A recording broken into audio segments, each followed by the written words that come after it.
Assalamualaikum warahmatullahi wabarakatuh. Perkenalkan, nama saya Isramianti, NIM 862312000114, Prodi Manajemen Pendidikan Islam Kelompok 1. Di video kali ini saya akan menjelaskan mengenai sejarah Islam di Indonesia. Adapun pembahasannya yang pertama, teori masuknya Islam di Indonesia dan proses islamisasi masyarakat di Indonesia. 229 juta orang Indonesia adalah penganut agama Islam. Jumlah ini mencapai 87,2% dari total populasi penduduk Indonesia atau 13% dari total populasi muslim di seluruh dunia. Sehingga Indonesia menjadi negara muslim terbesar di dunia. Tidak dapat dipungkiri, Islam telah mengintegrasikan keragaman masyarakat Indonesia yang mendiami banyak pulau dengan ratusan etik dan bahasa. Dalam perkembangannya, nilai-nilai Islam telah menyatu dengan nilai-nilai budaya lokal di tanah air, baik dalam wujud seni budaya, tradisi maupun peninggalan artifisial.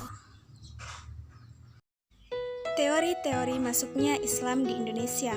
Para ahli masih bersila pendapat mengenai proses masuknya agama Islam di Indonesia.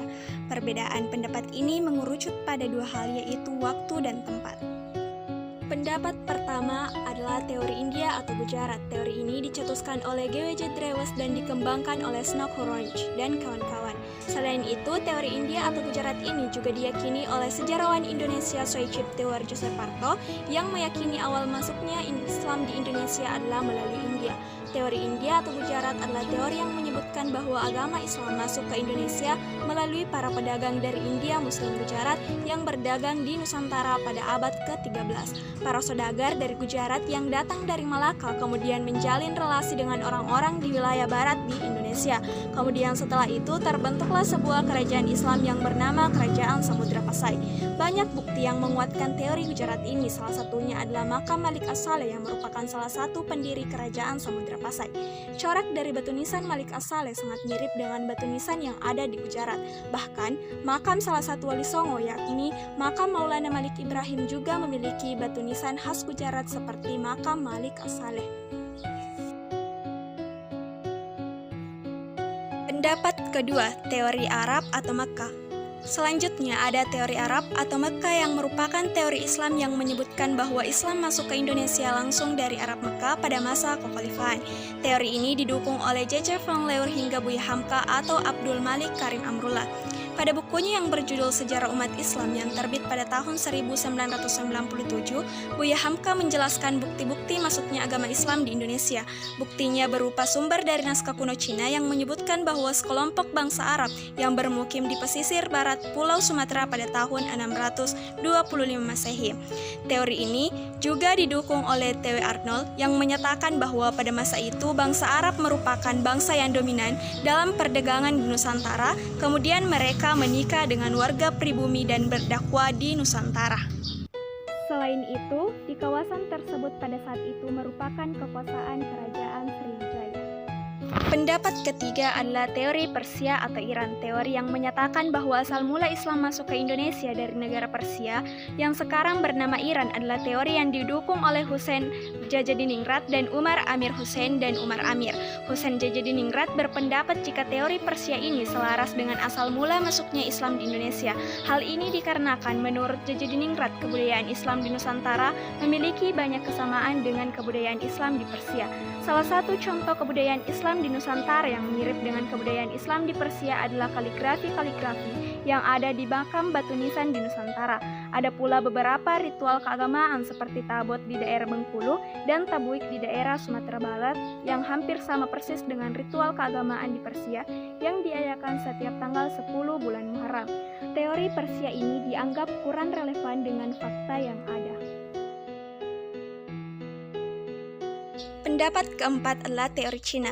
Teori Cina merupakan teori yang menyebutkan bahwa ajaran agama Islam masuk ke Indonesia berasal dari Cina. Agama Islam sendiri berkembang di Cina pada masa dinasti Tang 618 sampai 905 Masehi. Dalam buku Islam in China yang ditulis oleh Jean Aberlia pada tahun 2004 menyebutkan bahwa relasi antara orang-orang Islam dari Arab dengan orang-orang di Cina terjadi pada tahun 713 Masehi. Masuknya Islam di Nusantara juga diyakini bersamaan dengan banyak banyaknya migrasi orang-orang Cina Muslim Asia Tenggara, terutama wilayah Nusantara yang kebanyakan memasuki wilayah Sumatera bagian selatan pada tahun 879 Masehi.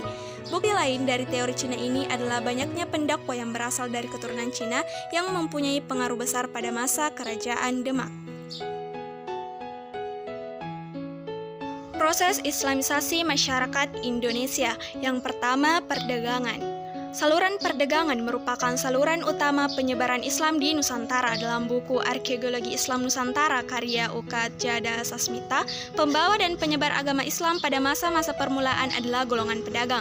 Pada sekitar abad 7-16 Masehi, Kepulauan Nusantara merupakan kawasan perdagangan internasional yang ramai dikunjungi oleh pedagang-pedagang internasional, termasuk pedagang dari Arab, Persia, dan Gujarat.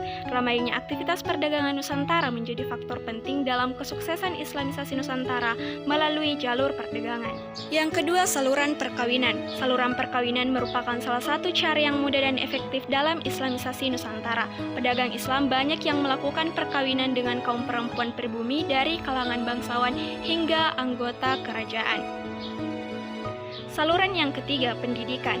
Islamisasi di Nusantara semakin berkembang pesat ketika para ulama, guru agama, dan raja turut menyebarkan agama Islam melalui pendidikan. Para ulama dan guru agama mendirikan pondok pesantren sebagai tempat pengajaran Islam dan keterampilan hidup bagi masyarakat Nusantara. Saluran keempat adalah tasawuf. Tasawuf merupakan ajaran ketuhanan yang berfokus pada pembersihan diri dan mensucikan diri. Pada perkembangannya, ajaran ini kerap dikaitkan dengan hal-hal bersifat magis. Ajaran tasawuf masuk di Indonesia pada abad 13 Masehi dan mulai berkembang pesat pada abad ke-17 Masehi. Ajaran tasawuf sangat populer di Jawa karena pola perilaku masyarakat Jawa yang kental dengan nuansa mistis. Saluran kelima adalah kesenian. Saluran Islamisasi Nusantara yang paling mendapat banyak perhatian adalah saluran kesenian. Saluran kesenian digunakan oleh beberapa Sunan Wali Songo untuk menyebarkan Islam di Jawa. Sekian dan terima kasih. Wassalamualaikum warahmatullahi wabarakatuh.